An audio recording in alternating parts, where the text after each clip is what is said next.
जय हिंद दोस्तों। वैसे तो हमारे पूरे हिंदुस्तान की पुलिस और सेना अपने आप में लाजवाब है, अपने कर्तव्यों का पालन करने में लाजवाब है। लेकिन अगर बात की जाए मीरा भाईंदर की पुलिस की तो कुछ बात ही अलग है। यहाँ की पुलिस जहाँ अपने काम अपने कार्यों को बखूबी निभाती है, वहीं आम जनता के हर मुद्दों को लेकर आम जनता से राब्ता कायम करती है, यानी उनसे कांटेक्ट करके उन्हें अपने पास बुलाती है और उनकी परेशानियों को सुनती है। आए दिन आप देख सकते हैं कि मीरा भाईंदर पुलिस लोगों की परेशानी सुनती आई है। हाल ही में यहाँ की महिलाओं को उनके हिजाब के मसले को लेकर पुलिस ने किस तरह से बात की, आइए देखते हैं।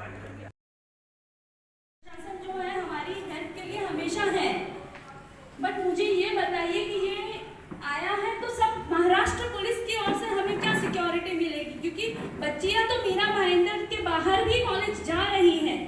जैसे इन्होंने बोला बांद्रा जाएगी, कोई अंधेरी जाएगी, हर जगह के कॉलेजेस एक से एक कॉलेजेस हैं मुंबई के अंदर।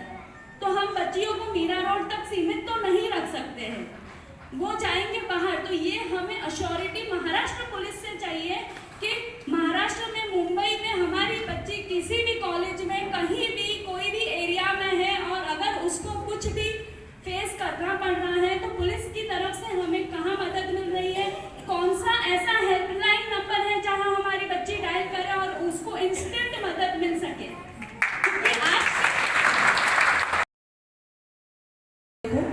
मेरा नाम फरहत शेख है और मैं सोशल एक्टिविस्ट हूँ और मैं अपने एनजीओ में वुमेन सेल के लिए एज एन ऑर्गेनाइजिंग सेक्रेटरी हूँ। इसके अलावा और भी है designation which I can not से। सबसे पहले मैं अपनी फ्रेंड एडवोकेट सना देशमुख को थैंक यू बोलूँगी और यहाँ के और लोग जिन्होंने ये ऑर्गेनाइज किया है कि एक प्लेटफॉर्म मिला है ताकि हम हमारे पॉइंट्स रख सकें, क्योंकि बिकॉज आई एम लिंक हम लोग जो है महिलाओं के समस्या जो है हमारे पास आती है, सो हम आप लोगों के सामने बोल सकते हैं। और सब I would like everybody to thank police थाने, जो इन लोगों आप लोगों ने जो 2 साल कोविड के लिए इतनी मेहनत की है और आप लोगों ने बहुत अच्छे से संभाला है।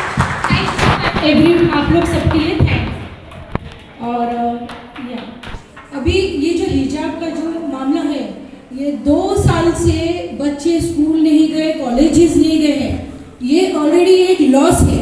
बिकॉज घर में बैठे बैठे वो एजुकेशन नहीं होता है, मिल पाता है कि जो वहाँ पर जाके इंटरेक्ट होते हैं बच्चे, एक दूसरे से मिलते हैं जुलते हैं और जो भी सोशल एक्टिविटीज़ होती है। मुझे लग रहा है कि ये डिस्टेंस हो गया 2 साल का और इस 2 साल के बीच में तमाम बच्चों के जो एजुकेशन ले रहे हैं, चाहे वो स्कूल के हो या कॉलेजेस के, उन लोगों को कुछ गलत प्रभाव पड़ा है। Means they are under the effect of some other anti socials.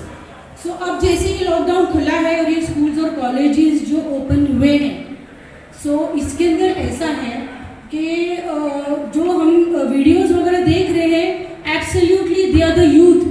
और यूथ का मतलब है कि एक कंट्री, एक हमारा इंडिया में भी सब कहते हैं कि यूथ के ऊपर पूरा कंट्री डिपेंड करता है। पूरा जो फ्यूचर है और पूरा जो है हमारे बच्चों के कंधों के ऊपर होता है। अगर बच्चों का अच्छे से शिक्षा मिले तो हमारा कंट्री बहुत प्रोग्रेस करेगा।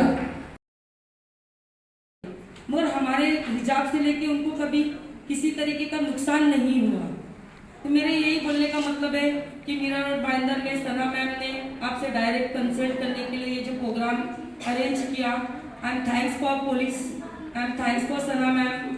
बस बोलना ये है कि हम इसमें अपने आप को सेफ समझते हैं सर, ये किसी के लिए हार्म नहीं है, ये सारी औरतें ही पहनती हैं हिजाब।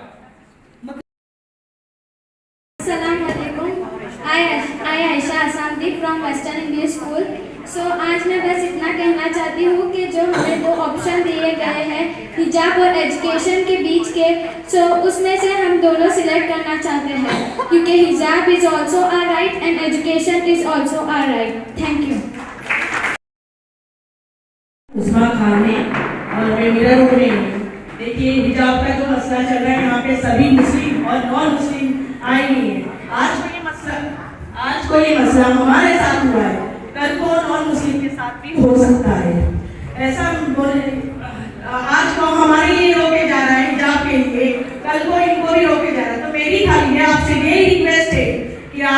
टॉपिक को यही स्टॉप करके और इसको आगे नहीं जाते हुए यही स्टॉप करे तो बेटर रहेगा। बस मेरी यही रिक्वेस्ट है कि मुस्लिम नॉन मुस्लिम हम हिंदुस्तानी हैं, हमको मिल के आगे बढ़ना है। इसीलिए हम मुस्लिम के हिजाब के लिए रोका गया है, कल को सबके लिए रोका जाएगा। इसलिए मेरी सिर्फ यही रिक्वेस्ट है कि इसको यहीं पे रोका जाए। मैं डायस पर आमंत्रित करना चाहूंगा डीसीपी साहब श्री अमित काले सर, डीसीपी जोन से जोरदार तालियों से स्वागत करते हुए सर का थैंक यू।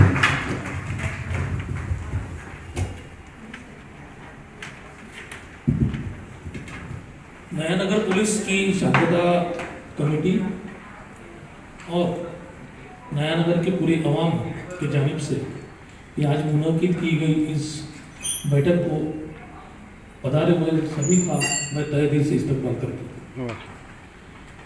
आज की मीटिंग हमने क्यों बुलाई, इसका रीज़न क्या है?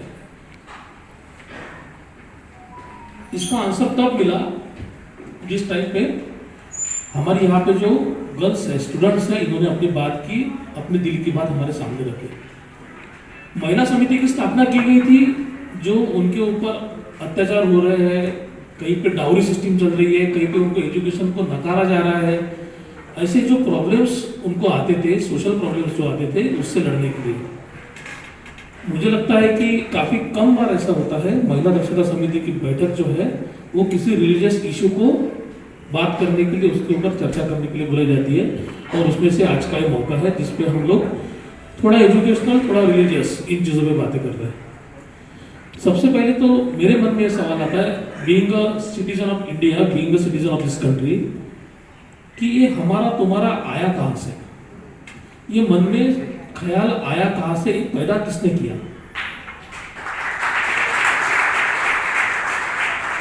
हम सभी, ये ख्याल हमेशा हमारे दिल में क्यों नहीं रहता? हम सब ये ख्याल हमारे दिल में हमेशा क्यों नहीं रहता?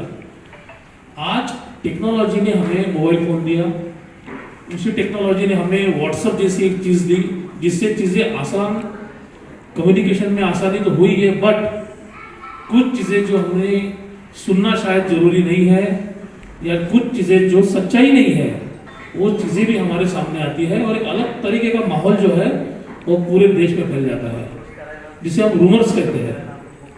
रूमर्स को लड़ने के लिए पुलिस अपना काम करती है, रूमर्स को लड़ने के लिए सोशल एक्टिविस्ट काम करते हैं, हमारे कुछ लोक प्रतिनिधि काम करते हैं। उसी का आज एक जरिया है आज की ये बैठक, जिसमें हम लोग रूमर्स के खिलाफ बात करेंगे। रूमर्स को हम लोग कैसे विक्टिम ना बने, हमने कैसे अफवाहों के ऊपर हमें भरोसा नहीं रखना है। हाईकोर्ट में वो जा चुका है ऑलरेडी, उसके ऊपर जो भी हाईकोर्ट डिसीजन देंगी वो हम सभी को उसके ऊपर अमल करना है। आपको पता है हमारा देश चलता है कॉन्स्टिट्यूशन से। कॉन्स्टिट्यूशनल राइट्स या कॉन्स्टिट्यूशन का अगर पालन नहीं होता है तो उसको संभालने के लिए दो यंत्रणा बनी हुई है, एक है ऑनरेबल सुप्रीम कोर्ट, एक है ऑनरेबल हाई कोर्ट। और अगर कॉन्स्टिट्यूशन के खिलाफ जाके अगर कोई काम होता है तो उस पर राइट टू प्रोटेक्शन जो है, हमें वो प्रोटेक्ट करने का जो अधिकार है वो हमारा कोर्ट जो है उसको सिक्योर कर दिया है। इसीलिए आज का हमारा मसला कोर्ट में है। उन चीज़ों का मैं जवाब दूंगा जो कोर्ट के क्षेत्र में नहीं आता है। आयशा खान, पहले बोला गया कि no right of education with hijab, hijab is right, decline education right. पहली बात तो मैं आपको बताना चाहता हूँ, पार्श्वभूमि ऐसी है, कर्नाटका में ये मुद्दा जहाँ से शुरुआत हुआ, 6 लड़कियाँ थी जो हिजाब पहन के एक गवर्नमेंट के जो प्री स्कूल है उसमें गई, कॉलेज है, प्री कॉलेज है उसमें गई, उन्होंने हिजाब पहना। अभी हिजाब, कुछ लोगों को हिजाब पता नहीं, कुछ लोगों को बुर्का पता नहीं, लोग हिजाब को ही बुर्का बोलते हैं।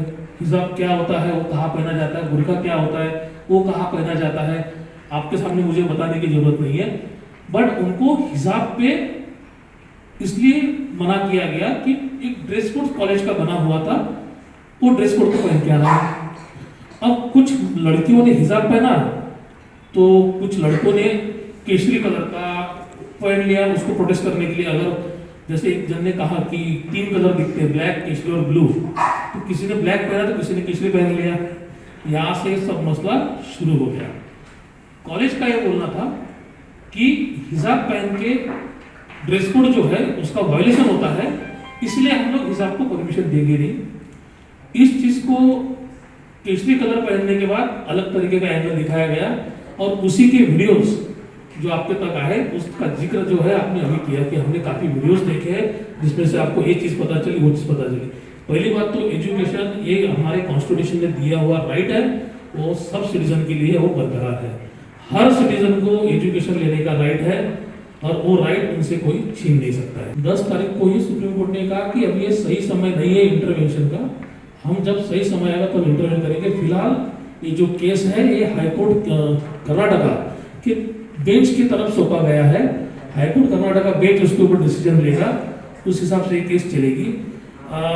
जैसी सिचुएशन कर्नाटका में है वैसी सिचुएशन महाराष्ट्र में है, मुझे बिल्कुल लगता नहीं। मैं फिलहाल हमारे नया नगर, हमारे मीरा भाईंदर के सभी आवाम को यहाँ पे आश्वासित करना चाहूँगा, हमारे यहाँ पे कायदा कानून की सुव्यवस्था अच्छी तरह से बनी हुई है।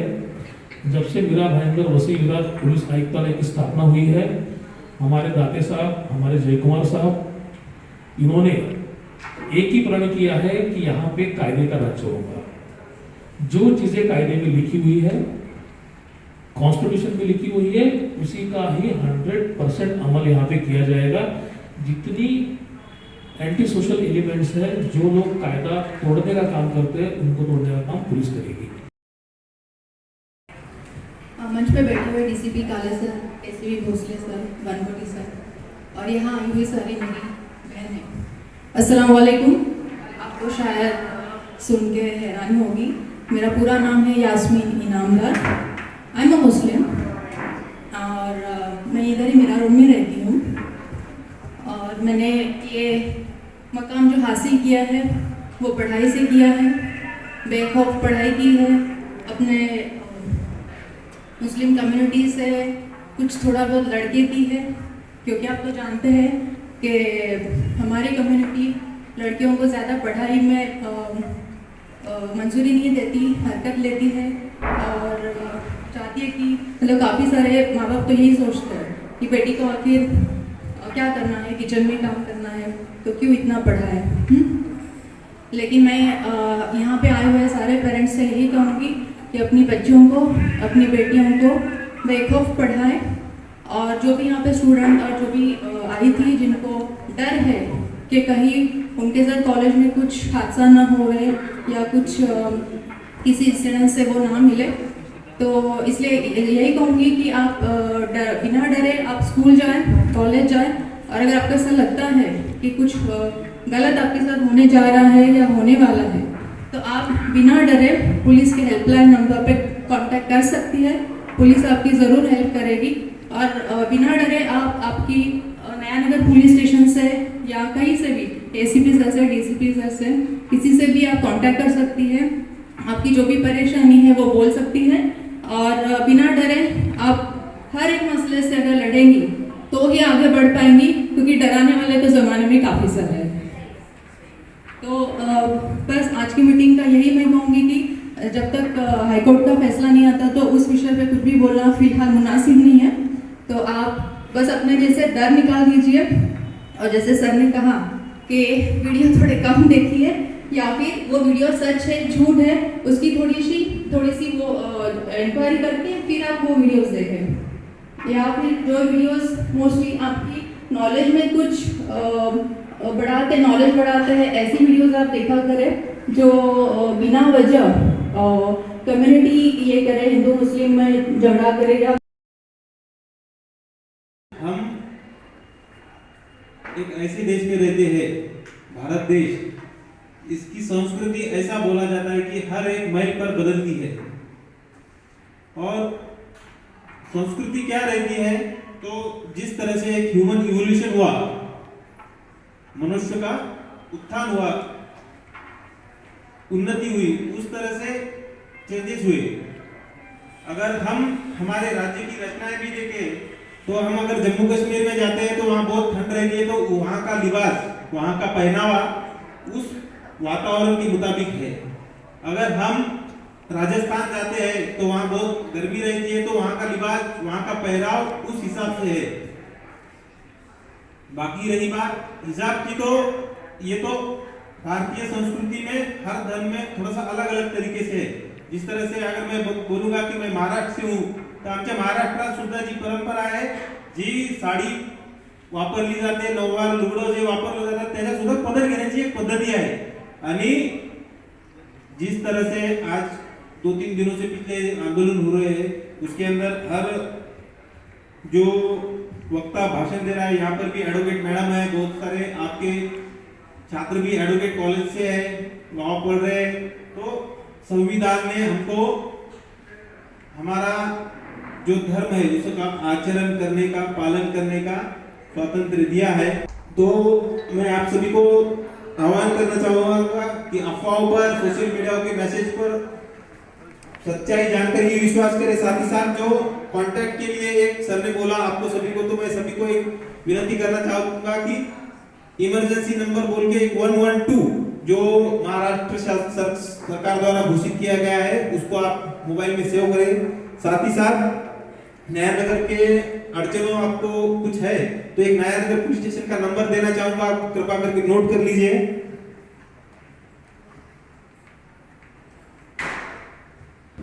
86 579